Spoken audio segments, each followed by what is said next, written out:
শিক্ষা শুধু একটি ব্যক্তিকে নয়, একটি জাতিকেও বদলে দিতে পারে। আর যখন সেই শিক্ষার দ্বার সীমানা পেরিয়ে বিশ্ব দরবারে উন্মুক্ত হয়, তখন বদলে যায় ভাগ্যের পথরেখা। বাংলাদেশের মেধাবী তরুণ তরুণীদের জন্য উচ্চশিক্ষার সুযোগের দুয়ার খুলে দিয়েছে চীন, বিনামূল্যে স্কলারশিপের মাধ্যমে। চীনের সরকারি ও বেসরকারি উদ্যোগে প্রতি বছর হাজার হাজার বাংলাদেশি শিক্ষার্থী স্নাতক, স্নাতকোত্তর এবং পিএইচডি প্রোগ্রামে বৃত্তি পাচ্ছেন। কিন্তু তবুও অনেকেই জানতে চান কিভাবে এই সুযোগকে কাজে লাগানো যায়, যোগ্যতা কেমন, চীনের শিক্ষা ব্যবস্থা বা সংস্কৃতির সঙ্গে খাপ খাওয়ানোটা কতটা চ্যালেঞ্জিং, আর এই শিক্ষা শুধু কি সুযোগ নাকি ভবিষ্যতের সম্পর্কের সেতুবন্ধন। স্বাগত আরটিভি এবং চায়না মিডিয়া গ্রুপের যৌথ আয়োজন চায়না ফোকাস অনুষ্ঠানে। সুপ্রিয় দর্শক, আপনাদের সঙ্গে আছি আমি শাহানশা রাসেল এবং আজকের আলোচনার বিষয় বৃত্তি ও উচ্চশিক্ষার জন্য আমেরিকা ইউরোপের চেয়ে কেন জনপ্রিয় হচ্ছে চীন। আর এই বিষয়ে কথা বলার জন্য আমার সঙ্গে স্টুডিওতে যারা আছেন পরিচয় করিয়ে দিই তাদের সঙ্গে। আমার সঙ্গে আছেন ঢাকা বিশ্ববিদ্যালয়ের আধুনিক ভাষা ইনস্টিটিউটের চীনা ভাষা এবং সংস্কৃতি বিভাগের প্রভাষক আগা মুস্তাফিজুর রহমান, এবং আমার সঙ্গে অনলাইনে চায়না থেকে যুক্ত আছেন গাজী তৌফিক এজাজ। তিনি গবেষক, জলবিদ্যা এবং জলসম্পদ জলবায়ু পরিবর্তন বিষয়ক। তিনি চীনের নানচিংয়ের হোয়াই বিশ্ববিদ্যালয় থেকে পিএইচডি ডিগ্রি অর্জন করেছেন। আমরা চলে যাচ্ছি মূল আলোচনায়। শুরুতেই মুস্তাফিজুর রহমান, আপনার কাছে আসতে চাই। আপনি কতদিন আগে চীনে পড়াশোনা শেষ করেছেন? আপনার চীনের পড়াশোনার অভিজ্ঞতাটা কেমন ছিল এটা জানতে চাই, এবং পাশাপাশি বাংলাদেশিদের কাছে উচ্চশিক্ষার জন্য ইউরোপ বা আমেরিকার পাশাপাশি চীন কেন বেশ জনপ্রিয় হয়ে উঠছে। আমার আসলে চীনে দীর্ঘদিনের পড়াশোনা, 2015 থেকে 2022 পর্যন্ত। 2022-এ আমি বাংলাদেশে ফেরত আসি। এরপরের থেকে ঢাকা বিশ্ববিদ্যালয়ের সাথে সম্পৃক্ত। প্রথমে কনফুসিয়াস ইনস্টিটিউট এবং বর্তমানে কর্মরত আছি ঢাকা বিশ্ববিদ্যালয়ের আধুনিক ভাষা ইনস্টিটিউটে। আপনার যে সম্পূরক কোশ্চেনটি ছিল, বর্তমান সময়ে আসলে বাংলাদেশিরা স্টুডেন্টরা কেন ইউরোপ বা আমেরিকার থেকে চীনে পড়াশোনা করতে এত বেশি আগ্রহী হচ্ছে বা জনপ্রিয় কেন, চীন কেন এত বেশি জনপ্রিয়? আসলে এটা যদি আমরা এক কথাই বলি, চীন হচ্ছে বর্তমান সময়ে দ্বিতীয় অর্থনীতির দেশ এবং শিক্ষা, বিজ্ঞান সব কিছুতেই অনেক অগ্রগামী দেশ বিধায় এখানে আমরা দেখতে পাই যে বাংলাদেশি ছাড়াও পৃথিবীর অনেক দেশের শিক্ষার্থী এখন চীনমুখী, এবং সেখানকার বিশ্ববিদ্যালয়গুলোর শিক্ষা গবেষণার বিশ্ব র্যাঙ্কিং মান সব কিছুতেই তারা এখন ইউরোপ আমেরিকাকে ছাড়িয়ে যাচ্ছে। যদি একটু এক্সাম্পল হিসেবে বলি, বর্তমানে চীনের বেশ কিছু বিশ্ববিদ্যালয়ে এমন কিছু প্রোগ্রাম, যে প্রোগ্রামগুলো হয়তো আগে ছিল চীনা ভাষায়, সেগুলো এখন ইংরেজিতেও তারা পাঠদান করছেন। সেই সাথে গবেষণা কার্যক্রমগুলো এখন অনেক বেশি তারা আসলে ফরেনারদেরকে ইনভলভ করছেন। তো এই জিনিসগুলো আমার মনে হয় যে অনেক বেশি প্রভাব ফেলছে চীনের ক্ষেত্রে। সেই সাথে চীন সরকার বাংলাদেশি স্টুডেন্টদের জন্য প্রচুর পরিমাণে সরকারি বৃত্তি প্রদান করে থাকে।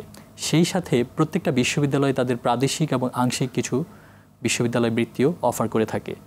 যার দরুন দেখা যায় যে বাংলাদেশি স্টুডেন্টদের কাছে এই চীন এখন বর্তমানে স্বল্প খরচে খুব ভালো এডুকেশন নেওয়া যায়, সে কারণে অনেক বেশি জনপ্রিয়। জি, আমি আবারও আসবো আপনার কাছে। আমি একটু অনলাইনে আমাদের অতিথি আছেন তৌফিক এজাজ, আপনার কাছে জানতে চাই, আপনি তো বর্তমানে চীনে পড়াশোনা করছেন, কোন ধরনের স্কলারশিপের মাধ্যমে বাংলাদেশি শিক্ষার্থীরা চীনে পড়াশোনার সুযোগ পাচ্ছে, এবং চীনে স্কলারশিপের আসলে আবেদন প্রক্রিয়াটা কেমন?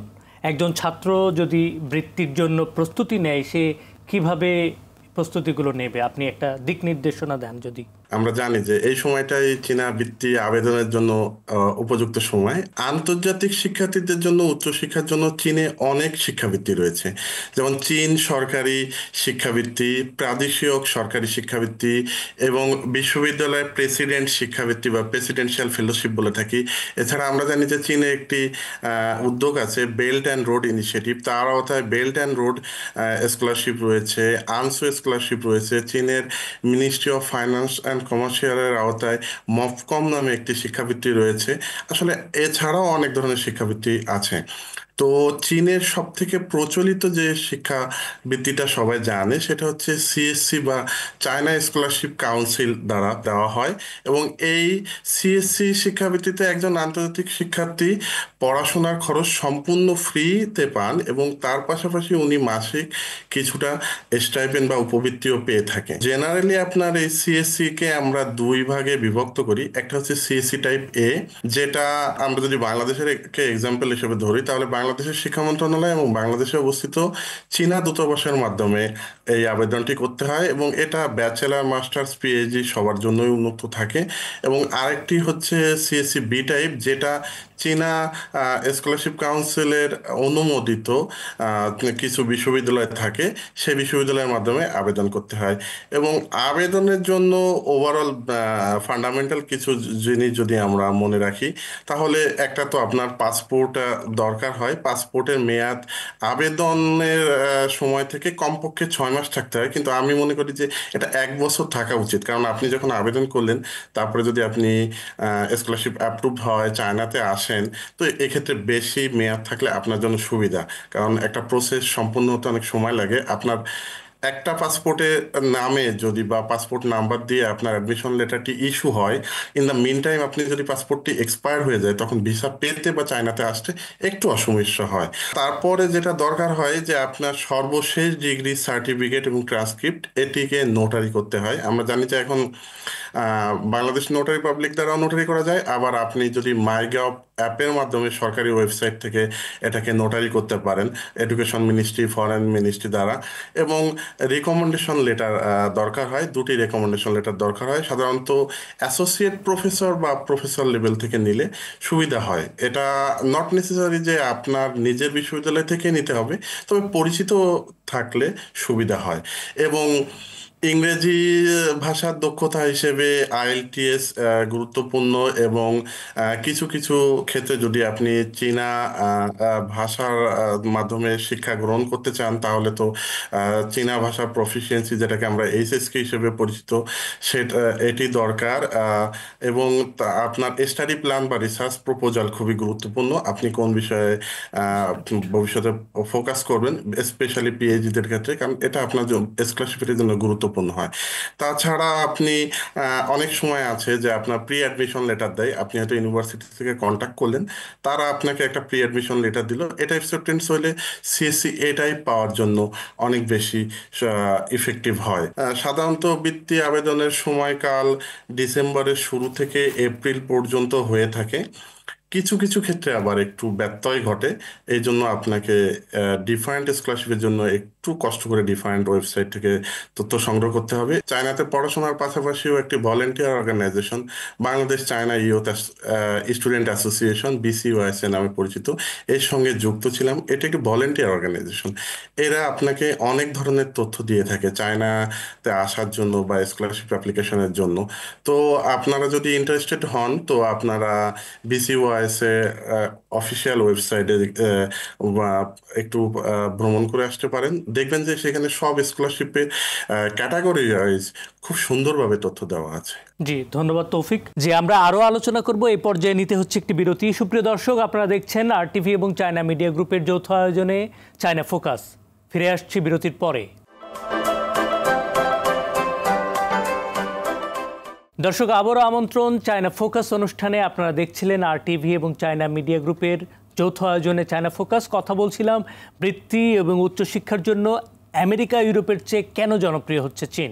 চলে যাচ্ছি আবারও আলোচনায়। মোস্তাফিজ, আপনার কাছে আসতে চাই যে আবেদন প্রক্রিয়ায় সাধারণত কোন কোন সমস্যায় পড়তে হয়, সেগুলোকে কিভাবে সমাধান করা যায়, এবং তৌফিক সাহেব যেটা বললেন এর সঙ্গে আপনি যদি আরও কিছু যোগ করতে চান, যেমন প্রয়োজনীয় যোগ্যতা বা বয়স সীমার কোনো বাধা আছে কিনা, অথবা স্কলারশিপ যেগুলো ইউনিভার্সিটি স্কলারশিপ, এগুলোর মধ্যে কি লিভিং কস্ট কি নিজেকেই বেয়ার করতে হয় কিনা, এই বিষয়গুলো যদি একটু দর্শকদেরকে জানান। প্রথমত হচ্ছে তাদের বয়সের বিষয়ে একটু সতর্ক হওয়া আমি মনে করি অত্যন্ত জরুরি। কারণ হচ্ছে যে আমরা যখনই মাস্টার্স বা স্নাতকোত্তর পর্যায়ের কোনো প্রোগ্রামের জন্য অ্যাপ্লাই করব, তখন তাদের বয়স অবশ্যই 35-এর মধ্যে হতে হবে। এটি একটি বিষয়। আর যারা অনার্সের জন্য আমরা অ্যাপ্লাই করে থাকি, সেই ধরনের শিক্ষার্থীদের জন্য অবশ্যই বিলো 25। আর যারা হচ্ছে মূলত হচ্ছে পিএইচডি প্রোগ্রামের জন্য, তাদের হচ্ছে 40 বছর। তো এটা হচ্ছে বয়সের একটা তাদের নির্দিষ্ট একটা সময়সীমা দেওয়া থাকে। 40-এর উপরে হলে সাধারণত হচ্ছে পোস্ট ডকের জন্য যারা অ্যাপ্লাই করবে, তারা হচ্ছে অ্যাপ্লাই করতে পারে। তো যে প্রশ্নটা আপনি করছিলেন যে আসলে আমাদের স্টুডেন্টদের জন্য প্রাথমিক কোন সমস্যাগুলো তৈরি হতে পারে অ্যাপ্লিকেশন করতে গেলে, এটা আমার কাছে মনে হয় যে আমাদের চাইনিজ গভর্নমেন্ট স্কলারশিপের যে পোর্টাল, এটা মনে হয় দুনিয়ার সবচেয়ে সহজ পোর্টাল। যদি কেউ বুঝে নিজে করতে চায়। কিন্তু তারপরেও কিছু জটিলতার জায়গা আছে যেগুলো অত্যন্ত সতর্কতার সাথে আগে থেকেই প্রস্তুতি না নিলে যথাসময়ে হয়তো অ্যাপ্লিকেশন করা যায় না। ফর এক্সাম্পল, যেমনটা একটু আগে বলা হচ্ছিল যে স্টেটমেন্ট অফ পারপাস এটা এমন একটা বিষয় আমার মনে হয় যে একটু লম্বা সময় নিয়ে এটা প্রস্তুত করার প্রয়োজন। সেই সাথে কোনো বিশ্ববিদ্যালয় তারা হচ্ছে স্নাতকোত্তর এবং পিএইচডি প্রোগ্রামের জন্য সবসময় যেটা একটা রিসার্চ প্রপোজাল চায়, তো সেটার ক্ষেত্রে আসলে আগে থেকে একজন প্রফেসর খোঁজা, ওনার থেকে একটা অ্যাকসেপ্টেন্স লেটার নেওয়া, সেই সাথে হচ্ছে একটা রিসার্চ প্রপোজাল লেখা, আমার মনে হয় এটা একটু সময়ের প্রয়োজন। তো যারাই আসলে চীনকে স্নাতকোত্তর এবং পিএইচডির জন্য চিন্তা করবেন, এই বিষয়গুলো একটু বিশেষ করে খেয়াল রাখা জরুরি। তাছাড়া ডেডলাইন, যেমনটা একটু আগে আমার সহ আলোচক মাত্র বলতেছিলেন যে জানুয়ারি থেকে সাধারণত হচ্ছে এপ্রিল, এইটা হচ্ছে আমাদের CSC scholarship, Chinese government scholarship সেই স্কলারশিপটার জন্য সময়টা হচ্ছে এরকম। তাছাড়া হচ্ছে যে বাকি স্কলারশিপগুলো, এগুলো হচ্ছে আসলে টাইম টু টাইম ভ্যারি করে, কখনো কখনো প্রাদেশিক অঞ্চলগুলো অনুযায়ী তাদের একটা ডেডলাইন থাকে, ইউনিভার্সিটি ডেডলাইন একই রকম থাকে না সবসময়। তো সেটাও আসলে যেগুলো আসলে বিশেষায়িত বিশ্ববিদ্যালয়, সেখানে তারা যদি একটু ঘাটাঘাটি করে, একটু গবেষণা করে বিফোর অ্যাপ্লাইং, তাহলে তারা দেখা গেছে সেই ইনফরমেশনগুলো খুব সহজেই পেয়ে যেতে পারে। তারপরেও আমি বলবো এই জায়গাটা হয়তো অনেক সময় অভিজ্ঞদের থেকে আসলে পরামর্শ নেওয়াটাও সাজেস্ট করব। আপনি যদি দর্শকদের জন্য সেই নির্ধারিত ওয়েবসাইট এবং কোন কোন জায়গায় তারা এই বিষয়গুলো সহজে জানতে পারবে বা তথ্য পাবে, সেটা যদি একটু বলেন। প্রথমত আমরা যেটা বললাম যে ক্যাম্পাস চায়না ORG, এটা হচ্ছে মূলত চাইনিজ গভর্নমেন্টেরই একটা ওয়েবসাইট, যেটা হচ্ছে যে চাইনিজ গভর্নমেন্ট খুব সুন্দরভাবে আসলে চীনা ভাষা এবং ইংরেজিতে দুটো মাধ্যমে দিয়ে রাখছেন। ওখানেও আসলে সব ধরনের স্কলারশিপ সম্পর্কিত ডিটেলস পাওয়া যায়। তাছাড়া যেমনটা আমার সহ আলোচক মাত্র বললেন যে আমাদের বাংলাদেশি যে BCOISA, এই অর্গানাইজেশন আসলে কমপ্লিটলি একটা নন পলিটিক্যাল অর্গানাইজেশন, যেটা আসলে প্রমোট করে বাংলাদেশি স্টুডেন্টরা যাতে করে সাউথ এশিয়ার অন্যান্য দেশের থেকে স্কলারশিপের দিকে এগিয়ে থাকে, তার জন্য যাতে করে এই প্ল্যাটফর্মটা থেকে তারা কিছু ইনফরমেশান পায়। তো এটা আমার যতটুকু মনে আছে, আমার যখন এই সংগঠনের সাথে ভাইস প্রেসিডেন্ট ছিলাম সেই সময়কারে আমাদের হচ্ছে প্রত্যেকটা স্কলারশিপের বাংলায় ট্রান্সলেশন করে দেওয়া ছিল অনলি ফর বাংলাদেশি অডিয়েন্স, যাতে করে তারা দেখেই সহজে অ্যাপ্লাই করতে পারে ওখান থেকে ইনফরমেশান নিয়ে। তো আমার মনে হয় যে এই ইনফরমেশনগুলো তারা কাজে লাগাতে পারে। জি, ধন্যবাদ। আমি একটু তৌফিকের কাছে আসতে চাই। জনাব তৌফিক, আপনার কাছে জানতে চাই যে চীনের শিক্ষার্থীদের জন্য ভাষা বা সংস্কৃতিটা অ্যাডাপ্ট করাটা একটা চ্যালেঞ্জিং। আর একজন শিক্ষার্থী হিসেবে এখানে জীবনযাপন অথবা থাকা, খাওয়া, এই বিষয়গুলোকে আসলে কিভাবে আপনি মানিয়ে নিয়েছেন, বা যারা যাবে তাদেরকে আসলে এই পরিস্থিতিটাকে কিভাবে উতরাইতে হবে? বিদেশে পড়াশোনা বা জীবনযাপন করা সবসময় একটু চ্যালেঞ্জিং, কিন্তু এটা কিন্তু উপভোগ্যও বটে। চীনা ভাষা শেখা খুব সহজও নয়, কিন্তু চীনা সংস্কৃতি আবার উপভোগ্য। অনেক চীনা সাংস্কৃতিক অনুষ্ঠান রয়েছে যার সঙ্গে বাংলাদেশের অনেক মিলবন্ধন রয়েছে, যেমন চাইনিজ নিউ ইয়ার বা মুনকেক ফেস্টিভ্যাল, এটা কিন্তু খুব আলোচিত একটি বিষয়। চীনারা একটু বন্ধুপ্রয়ণ। এখানে যদি কোনো শিক্ষার্থী আসে, তো লোকাল যারা আছে, আমরা যদি বাজার করতে যাই বা অন্যান্য ডেইলি লাইফে কমিউনিকেশন করতে যাই, তো তারা কোঅপারেটিভ। চীনে একজন নবীন শিক্ষার্থী দৈনন্দিন যোগাযোগের জন্য ট্রান্সলেট অ্যাপ ব্যবহার করতে পারে, যদি প্রথম প্রথম তার একটু ভাষাগত সমস্যা থাকে। এবং যেটা হচ্ছে যে খাদ্যাভ্যাস, আসলে আমার ব্যক্তিগত অভিজ্ঞতা থেকে এখানে ভাত পাওয়া যায় বা লুডুস, যেটা চীনার জন্য খুব পরিচিত। তো খাদ্য অভ্যাস খুব বেশি ডিফারেন্ট না। তবে একটা জিনিস হচ্ছে যে যারা বাইরে পড়াশোনা করতে আসবে, তারা সবাই হয়তো অনেক সময় দেশি খাদ্যে স্বাদ অনুভব করার জন্য অনেকে হয়তো নিজে রান্না করেও খান। ধন্যবাদ। মোস্তাফিজা, আমি আপনার কাছে আসতে চাই, চীনে উচ্চশিক্ষা গ্রহণের পর বিদেশে বা দেশে কর্মসংস্থান বা ক্যারিয়ার গড়ার সুযোগটা কীরকম? একটা সময় ছিল যে আসলে চীনা গ্র্যাজুয়েট যারা, তাদেরকে নিয়ে বিভিন্ন মিসকনসেপশন আমাদের সমাজে ছিল। তো আমার মনে হয় এটা এখন আসলে পরিবর্তনের সময় এসেছে। কারণ আমরা যখন দেখি চীন থেকে কিছু স্টুডেন্ট যারা অলরেডি গ্র্যাজুয়েট হয়েছে বাংলাদেশে আসছেন, তারা বিভিন্ন সরকারি এবং বেসরকারি খাতগুলোতে কাজ করছেন। চীনা বিভিন্ন যে প্রজেক্টগুলো বাংলাদেশে ইনফ্রাস্ট্রাকচারাল ডেভেলপমেন্টের জন্য অত্যন্ত গুরুত্বপূর্ণ, সেই প্রজেক্টগুলোতে দেখা যায় যে চীনা প্রকৌশলীর পাশাপাশি বাংলাদেশি প্রকৌশলী, আসলে এরা কারা? ম্যাক্সিমাম হচ্ছে চীন থেকে যারা পড়াশোনা করে আসছেন গ্র্যাজুয়েট, এদের একটা বড় অংশ। এখানে বিভিন্ন প্রোগ্রামগুলোতে যারা আসলে দেখা যায় যে অনুবাদের যে কাজটা, ইন্টারপ্রিটেশন, সেই কাজটাতেও আমাদের, বিশেষ করে আমাদের চীনা ভাষা ও সংস্কৃতি বিভাগের স্টুডেন্টরা অনেক বেশি ইনভলভ। তাছাড়া বিভিন্ন দূতাবাসেও আমাদের অনেক স্টুডেন্ট বর্তমানে কর্মরত আছেন। তারপরে হচ্ছে আমাদের বিভিন্ন নিউজ মিডিয়া, এগুলোতেও দেখা যাচ্ছে আমাদের স্টুডেন্টরা কাজ করছেন। বাংলাদেশে চীনের এখন বর্তমানে হচ্ছে 700-র বেশি চাইনিজ কোম্পানি এক্সিস্টিং। এর মধ্যে ম্যাক্সিমাম, যেহেতু কোম্পানিগুলোকে অর্থনৈতিক লেনদেন করতে হয়, তাদের একটা বৃহৎ অংশ বাংলাদেশে দেখা যায় যে ব্যাংকিং সেক্টরে, মানে আমাদের স্টুডেন্টরা, গ্র্যাজুয়েটরা এই চায়না ডেক্স বলে, যেমন এমটিবি ব্যাংক, আমি যদি পার্টিকুলারলি বলি স্ট্যান্ডার্ড চার্টার্ড ব্যাংক, এইচএসবিসি, এইভাবে BRAC bank, city bank. Recently আমি কিছুদিন আগে সম্ভবত একটা সার্কুলার দেখলাম যেখানে আসলে চাওয়া হচ্ছে দে উইল অফার 1.5 লাখ টাকার মতো স্যালারি, যেখানে তারা হচ্ছে যে একটু চাইনিজ ভালো প্রফিসিয়েন্সি চায়, এরকম ক্যান্ডিডেট চাচ্ছে। তো সরকারি খাতেও আমাদের অনেক ডক্টর ওখান থেকে পড়াশোনা করে এখানে বিসিএস দিয়ে বিভিন্ন জায়গায় কর্মরত আছেন। অনেকে প্রশাসনিক বিভিন্ন এটাতে আছেন, আমাদের এসপি পর্যায়েও অনেকে আছেন। ওখান থেকে আমাদের কিছু গ্র্যাজুয়েট, যেমন তৌফিক আজাজের মতো আমাদের যে বড় ভাইরা, দেখা গেছে ওনারা ওখানে পিএইচডি কমপ্লিট করে, পোস্টডক করে ওখানকার বিশ্ববিদ্যালয় আবার টিচিংয়ে একটা বড় অংশ বাংলাদেশি স্টুডেন্টদের মধ্যেও আছে। যেহেতু আমি দীর্ঘদিন চীনের স্টুডেন্ট অ্যাসোসিয়েশনের সাথে যুক্ত ছিলাম, সে কারণে আমি বেশ কিছু মানুষকে জানি যারা হচ্ছে চীনে কাজ করতেছেন, বিভিন্ন ফার্মে, বিভিন্ন রিসার্চ হাবে। যারাই চীন থেকে পড়াশোনা করবে তাদের জন্য আসলে চীনেও কাজ করার সুযোগ থাকবে, সেই সাথে একটা বড় অংশ আছে আবার দেশে ফিরে কাজ করতে পারবে, সুযোগ তৈরি হয়। জি মোস্তফিজ, আমরা আরও আলোচনা করব। এই পর্যায়ে নিতে হচ্ছে একটি বিরতি। সুপ্রিয় দর্শক, আপনারা দেখছেন আরটিভি এবং চায়না মিডিয়া গ্রুপের যৌথ আয়োজনে চায়না ফোকাস। ফিরে আসছি বিরতির পরে। দর্শক, আবারও আমন্ত্রণ চায়না ফোকাস অনুষ্ঠানে। আপনারা দেখছিলেন আরটিভি এবং চায়না মিডিয়া গ্রুপের যৌথ আয়োজনে চায়না ফোকাস। কথা বলছিলাম বৃত্তি এবং উচ্চশিক্ষার জন্য আমেরিকা, ইউরোপের চেয়ে কেন জনপ্রিয় হচ্ছে চীন।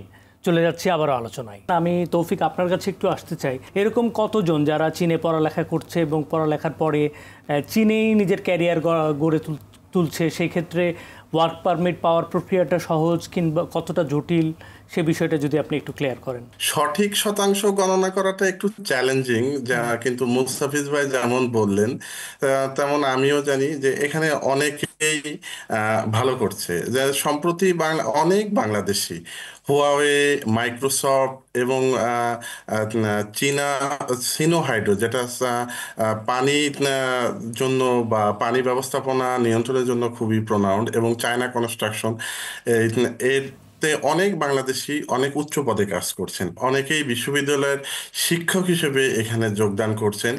এবং আরেকটি প্রচলিত যেটি বিষয় হচ্ছে যে আমাদের মতো যে যারা পিএইচডি কমপ্লিট করার পরপরই এখানে আপনি পোস্ট ডক্টরাল রিসার্চ ফেলো হিসেবে যোগ দিতে পারবেন।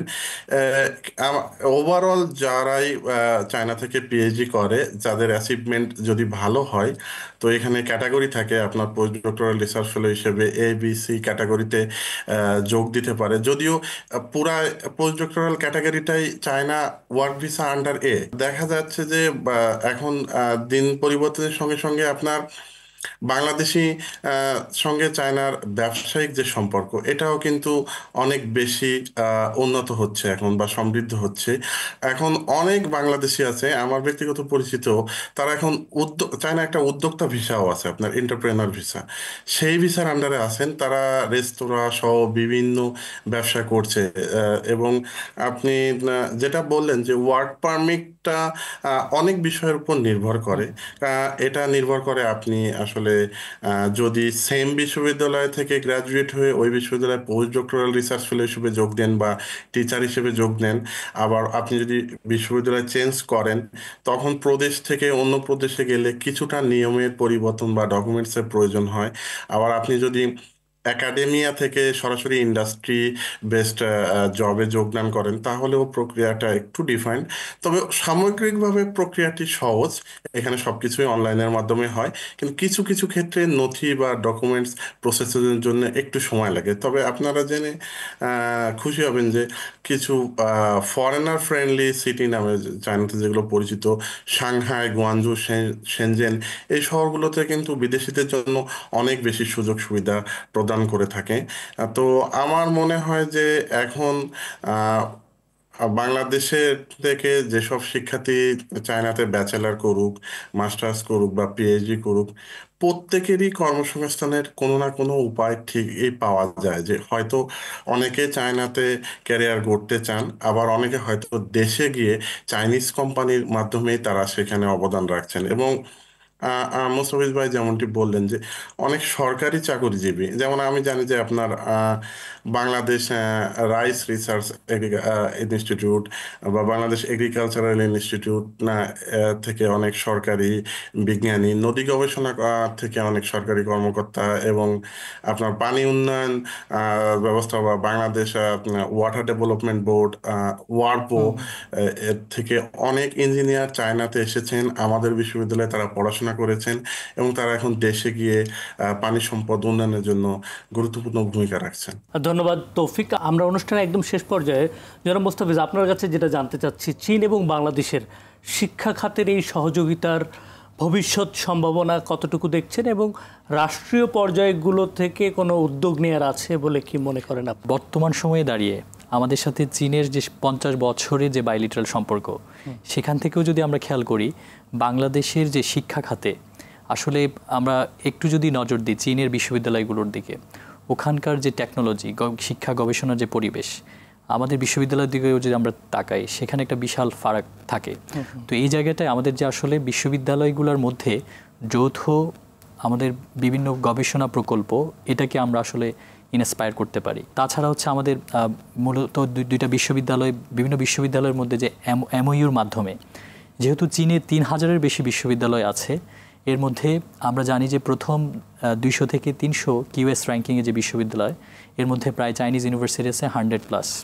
তো এই আমরা যদি অল্প পরিসরেও, বিশেষ করে চীনের সাথে আমাদের যদি আমরা একেবারে ছোট ছোট পরিকল্পনাও করি, আমাদের হতে পারে যেমন এগ্রিকালচারাল যে বেসড ইউনিভার্সিটিগুলো, সেগুলো চায় না, যেমন বেইজিং এগ্রিকালচার ইউনিভার্সিটি, অথবা আমাদের যে মেডিকেলের জন্য খুব সম্প্রতি ঢাকা বিশ্ববিদ্যালয়, আমার নিজের প্রতিষ্ঠান, আমাদের হচ্ছে খুনমিংয়ের মেডিকেল ইউনিভার্সিটি এবং হচ্ছে খুনমিং পিকিং হাসপাতাল, এদের দুটার সাথে মূলত হচ্ছে দুইটা প্রতিষ্ঠানের সাথেই সমঝোতা এমওইউ হয়েছে। এছাড়াও আরও অনেকগুলা, প্রায় 16 থেকে 17টা এমওইউ হওয়ার প্রস্তাবনা আছে সামনে। তো এই ধরনের আসলে এমওইউগুলো আমার মনে হয় যে একটু বাড়ানো দরকার, যেহেতু আসলে চীন আমাদের সাথে যেমন করে সম্পর্ক বাড়াতে চাচ্ছে একাডেমিক্যালি, এরকম আসলে চীনের সাথেও বিভিন্ন দেশের, ইউরোপের, আমেরিকার অনেক বিশ্ববিদ্যালয় কিন্তু চীনের বিভিন্ন বিশ্ববিদ্যালয়ের সাথে তাদের সমঝোতা আছে, এবং তারা বিভিন্ন স্টুডেন্ট এক্সচেঞ্জ প্রোগ্রামগুলো আছে। তো আমার মনে হয় ওই জায়গাটাতে আমাদের একটু নজর দেওয়া দরকার। তাছাড়া আমাদের গবেষণা থিঙ্ক ট্যাঙ্ক চীন এবং বাংলাদেশের জন্য ওইরকম আসলে ফলপ্রসূ ফল বয়ে নিয়ে আসবে এরকম কোনো থিঙ্ক ট্যাঙ্ক আজ অব্দি ওইভাবে আমরা আসলে দেখি না। যদিও খুব সম্প্রতি সময়ে চায়না স্টাডিজ সেন্টার নামে ঢাকা বিশ্ববিদ্যালয়ে একটা নতুন করে সেন্টার হয়েছে, ওখানে কিছু কার্যক্রম অলরেডি স্টার্ট হয়েছে। হয়তো ভবিষ্যতে এটাকে আরেকটু ত্বরান্বিত করতে হবে এটার কার্যক্রমকে, তাহলে হয়তো আমরা ভবিষ্যতে থিঙ্ক ট্যাঙ্ক হিসেবেও দেখা গেছে যে একটা ভালো থিঙ্ক ট্যাঙ্ক হিসেবে আমরা চায়না স্টাডি সেন্টারটাকে পাবো। এই ধরনের অ্যাচিভমেন্টগুলো যদি চলে আসে, তখন হয়তো আমাদের মধ্যে আসলে আরও আন্ডারস্ট্যান্ডিং কালচারালি আরও বেশি বেড়ে যাবে। অসংখ্য ধন্যবাদ। অনুষ্ঠানের শেষ পর্যায়ে জনাব তৌফিক, আপনার কাছে একদমই সংক্ষেপে যেটা জানতে চাচ্ছি, চীন ভার্সেস অন্যান্য দেশ, সেক্ষেত্রে স্কলারশিপ বা উচ্চশিক্ষা কিভাবে আলাদা? যদিও এই বিষয়গুলো নিয়ে অনেক আলোচনায় হয়ে গেছে, একদম সংক্ষেপে যদি আপনি 2 লাইনে কিছু বলে শেষ করতে চান। চীন ভার্সেস অন্য দেশে তুলনা যেমন হোক, চীনের গবেষণাগুলো খুবই মডার্ন ইকুইপ দ্বারা সজ্জিত।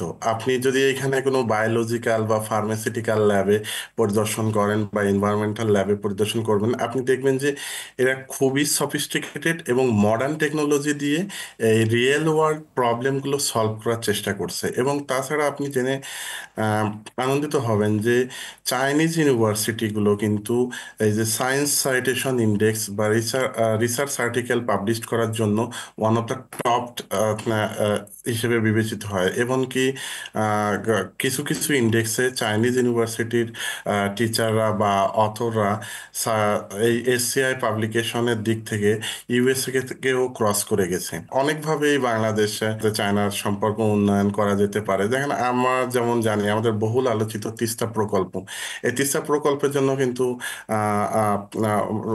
মাননীয় প্রধান উপদেষ্টা কিছুদিন আগে চীন পরিভ্রমণ করে গেছেন। তখন উনি চীনের পানি সম্পদ মন্ত্রীর সঙ্গে দেখা করেছেন এবং এই বিষয়ে কথা বলেছেন।